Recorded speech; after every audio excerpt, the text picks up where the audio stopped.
Voici la deuxième capsule du modèle de la corde à linge, soi-disant, la droite ouverte numérique double.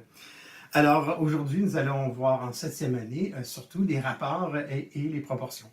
Alors, si on regarde, par exemple, j'achète des cannes de jus et je dois les mélanger avec de l'eau, du jus concentré. Alors, si j'ai une boîte de jus concentré, la recette sur la boîte me dit que je dois ajouter 3 verres d'eau, 3 boîtes d'eau. Alors, on pourrait, ça c'est une équivalence qui ne changera jamais. Alors, avec la droite ouverte double, on peut identifier le montant d'eau en haut et le montant de jus en bas. Et ces deux cartons-là sont placés un par-dessus l'autre parce que c'est une situation d'égalité, ou c'est un rapport. C'est-à-dire que ça ne changera jamais. Il y aura toujours 3 boîtes d'eau pour une boîte de jus concentré. Alors, je me pose la question, qu'est-ce qui arrive si je triple la recette? Alors, qu'est-ce qui arrive si tout d'un coup, je me retrouve à vouloir tripler la recette? Mais à ce moment-là, je vais tripler d'abord la boîte de jus concentré. Donc, plutôt que d'en avoir un, si je multiplie par 3, je n'aurai 3.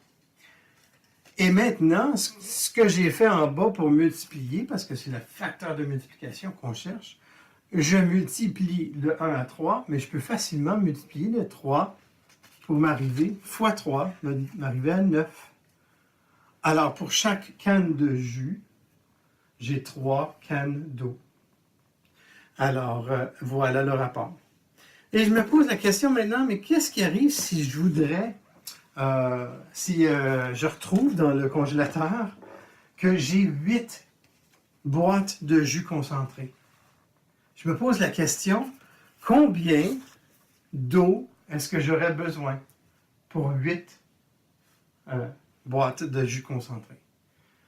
À ce moment-là, on utilise encore le facteur de multiplication.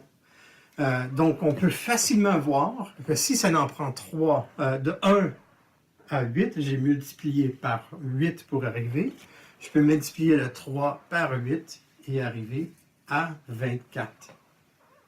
Et maintenant, les rapports ne sont peut-être pas en place comme il faut, donc si on les place un peu, ici on avait un facteur de 3, une multiplication de 3, et voici une multiplication de 8. Et puis, on peut facilement placer ces rapports-là pour visuellement voir l'importance et la différence entre les trois. Là, je me demande aussi avec des taux, par exemple. Donc, si on parle d'aller prendre une marche, puis on s'est chronométré, puis ça prend, en faisant la marche, j'ai pu voir que j'ai fait 4 km à chaque heure. Donc, je vais les identifier sur la droite numérique ici. On a une situation d'égalité. 4 km à chaque heure. Donc, je peux l'écrire ici. 4 km pour 1 heure. C'est une des situations d'égalité. Un taux. Et puis, ce que je me demande maintenant, c'est à ce moment-ci, qu'est-ce qui arrive si j'allais à 8 km? Alors, on va mettre les 8 km, on va mettre le 4 km, on va glisser parce qu'on peut. Puis, on va voir maintenant à 8 km combien d'heures ça a pris. Ici, je peux voir, j'ai fait un facteur de 2. Alors, ici, je vais faire le même facteur pour arriver, fois 2. Et je vais arriver à 2 heures. Donc, je fais 8 km en 2 heures. 8 km par rapport à 2 heures. Oh, je devrais juste écrire en 2 heures. Et donc, c'est vraiment intéressant de pouvoir visuellement voir notre taux comme ça. Et je me pose la question maintenant, si j'ai marché pendant 3,5 heures, combien de kilomètres est-ce que j'ai fait? Alors, on va effacer la multiplication ici. On va enlever le 8 km et le 2. Et si j'avais fait 3,5 heures, combien seraient les 4 kilomètres? Je me pose la question, peut-être pour simplifier, combien serait 3 heures? Soit en 3 heures, j'ai fait combien? Alors, j'ai multiplié par 3 pour me rendre à 3 heures. Donc, je vais multiplier le 4 par 3 aussi, ce qui me donnerait 12 kilomètres en 3 heures.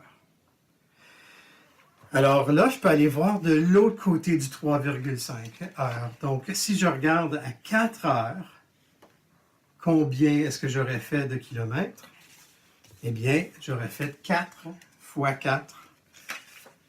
Ça me donne 16 kilomètres par heure. Et maintenant, j'explore les relations en ce qui se passe au tableau. Et je peux voir que entre 3 et 4, c'est 3,5. Donc ici, je cherche un nombre qui est exactement la moitié aussi. Donc si on trouve un facteur de multiplication, on peut aussi trouver un facteur de division. Alors ici, je veux avoir la même place. Je veux avoir le numéro qui se retrouve entre les deux. Et ce numéro, comme de raison, c'est 14. On a 4 de différence, de 12 à 16, et donc 1, 2, 3, 4, 12 plus 2, ça donne 14. Alors visuellement encore, on peut explorer les rapports et les taux avec la droite numérique ouverte double.